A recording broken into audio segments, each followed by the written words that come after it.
అందరికీ నమస్కారం. Welcome back to our channel. Telangana రాష్ట్రంలో 4016 రూపాయల చేయూత పథకం, అలాగే 6000 రూపాయల దివ్యాంగుల పెన్షన్లకి సంబంధించిన పథకం. ఈ 2 పథకాలు రాష్ట్ర ప్రభుత్వం ఎప్పుడు ప్రారంభించబోతుంది అనే సమాచారానికి సంబంధించిన ఒక గుడ్ న్యూస్ అప్డేట్ని తెలియజేయడం జరిగింది. అలాగే ఈ నెలకి సంబంధించి అంటే డిసెంబర్ నెలకి సంబంధించిన పెన్షన్లు, పాత పెన్షన్లు 2016 అలాగే 4016 ఇవే ఇవ్వనున్నారా, లేదంటే కొత్త పెన్షన్లు 4016 6016 ఇవ్వనున్నారా అని చెప్పి కూడా చాలామంది కామెంట్ సెక్షన్లో కామెంట్ చేస్తున్నారు. ఇంకొంతమంది అయితే ఆల్రెడీ మాకు పెన్షన్లు వచ్చాయి అని చెప్పి కామెంట్ చేస్తుంటే, కొంతమంది మాకు రాలేదు అని చెప్పి కామెంట్ చేస్తున్నారు. ఒక్కసారి మీరు కామెంట్ సెక్షన్లో కామెంట్ చేయండి.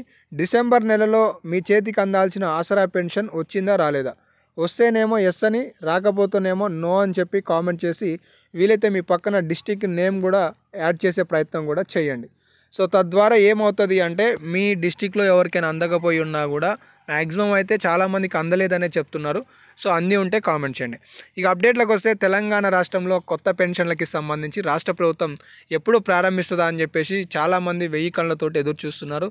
సో దానికి సంబంధించిన సమాచారం మనం ఇక్కడ చూసుకోవచ్చు. త్వరలోనే పెన్షన్లు పెంచుతాం. ఇక్కడ మొత్తానికి అంతర్జాతీయ దివ్యాంగుల దినోత్సవం సందర్భంగా మంత్రి సీతక్క గారు ఒక కీలక ప్రకటన చేశారు అనే స్టేట్మెంట్ని చూసుకోవచ్చు. అయితే ఇలాంటి స్టేట్మెంట్లు మనం ఇప్పటికీ ఆగస్టు నెలలో కూడా ఒకసారి చూసాం. తర్వాత మళ్ళీ పొంగులేటి శ్రీనివాస రెడ్డి గారు కావచ్చు, అలాగే నవంబర్ నెలకి సంబంధించి దసరా కానుకగా 2 పథకాలను ప్రవేశపెట్టబోతున్నారు. ఇందులో ఒకటి 7500 రూపాయల రైతు భరోసా అయితే, రెండోది 4016 6000 రూపాయల పెన్షన్ ఉండబోతుంది అని చెప్పేసి విన్నాం. అయితే వాస్తవానికి తెలంగాణ రాష్ట్రంలో ఈ 4016 6016 రూపాయల కొత్త పెన్షన్ ఎప్పుడు రాష్ట్ర ప్రభుత్వం ప్రారంభించబోతుందనే విషయానికి వస్తే, మొన్న జరిగిన అసెంబ్లీ సమావేశాలలో 7500 రూపాయల రైతు భరోసా పథకం గురించి రాష్ట్ర ప్రభుత్వం మాట్లాడింది. ఈ పథకాన్ని సంక్రాంతికి అంటే జనవరి 10వ తారీఖున ప్రారంభించనున్నట్లుగా వాళ్ళు చెప్పారు.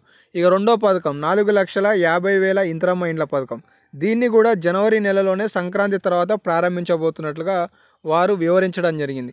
ఇక మూడో పథకం వచ్చేసి, తెలంగాణ రాష్ట్రంలో 25 లక్షల మంది కూలీలకు 12,000 రూపాయల ఆర్థిక సాయానికి సంబంధించి ఒక్కరికి ప్రతి 6 నెలలకు ఒకసారి 6,000 రూపాయలు అనేవి వారి ఖాతాలలో వేసే పథకాన్ని కూడా ప్రవేశపెట్టబోతున్నారనే సమాచారం తెలియజేయడం జరిగింది. ఈ 3 పథకాల తర్వాత లీస్ట్లో 4,016 రూపాయల 6,000 రూపాయల కొత్త ఆసరా పెన్షన్ ఉన్నట్లుగా సమాచారం తెలుస్తుంది. కాబట్టి తెలంగాణ రాష్ట్రంలో ముందు చెప్పిన 3 పథకాలు సంక్రాంతి సందర్భంగా రాష్ట్ర ప్రభుత్వం ప్రారంభించబోతుంటే, ఈ నెల 30వ తారీఖున జరగబోయే క్యాబినెట్ మీటింగ్లో మొత్తానికి మనకి 12,000 రూపాయల ఆర్థిక సహాయానికి సంబంధించి అందించే నిధుల గురించి కూడా రాష్ట్ర ప్రభుత్వం గుడ్ న్యూస్ చెప్పనుందనే సమాచారం తెలుస్తుంది. అంటే ఈ జనవరి కల్లా ముందు చెప్పిన 3 పథకాలు కంప్లీట్ అయితే, ఫిబ్రవరి నెలలో బహుశా 4016 రూపాయలు ప్లస్ 6000 రూపాయల కొత్త పెన్షన్ పథకానికి సంబంధించిన అప్డేట్ గురించి రాష్ట్ర ప్రభుత్వం ఒక వివరణ ఇవ్వనుంది అనే సమాచారం ఈ సందర్భంగా మనం తెలుసుకోవచ్చు. ఇక ఈ నెల పెన్షన్కి సంబంధించిన విషయానికి వస్తే, ఇప్పటికే తెలంగాణ రాష్ట్రంలో ఈ నెల పెన్షన్లను రాష్ట్ర ప్రభుత్వం లబ్ధిదారులకు అందించాలని నిధులను సర్దుబాటు చేసి అధికారులకు ఆదేశాలు జారీ చేసినట్లుగా తెలుస్తుంది. ప్రతి గ్రామంలో ఈ నెల 30-31 కల్లా అంటే చివరి వారం చివరి రోజు కల్లా 100కి 100% పెన్షన్లను లబ్ధిదారులకు అందించే కార్యక్రమంలో అధికారులు నిమగ్నం కానున్నారనేది ఈ సందర్భంగా తెలుసుకోవచ్చు. కాబట్టి ఈ నెల చివరి వరకు మీకు పెన్షన్ రావడానికి ఆస్కారం ఉంది. ఒకవేళ రాకుంటే కామెంట్ సెక్షన్లో కామెంట్ చేయండి, తదుపరి సమాచారం మీకు తెలియజేస్తాను. ఇవైతే కొన్ని అప్డేట్స్ ఉన్నాయి. ఇంకే ఒక అప్డేట్ వచ్చినా ప్రతి ఒక్కటి వీడియో రూపంలో మీకు తెలియజేస్తుంటాను. కాబట్టి మిస్ కావద్దని కూడా సబ్స్క్రైబ్ చేసుకోండి, మీ తోటి వారికి షేర్ చేయండి, ఫాలో అవుతుండండి. ధన్యవాదాలు.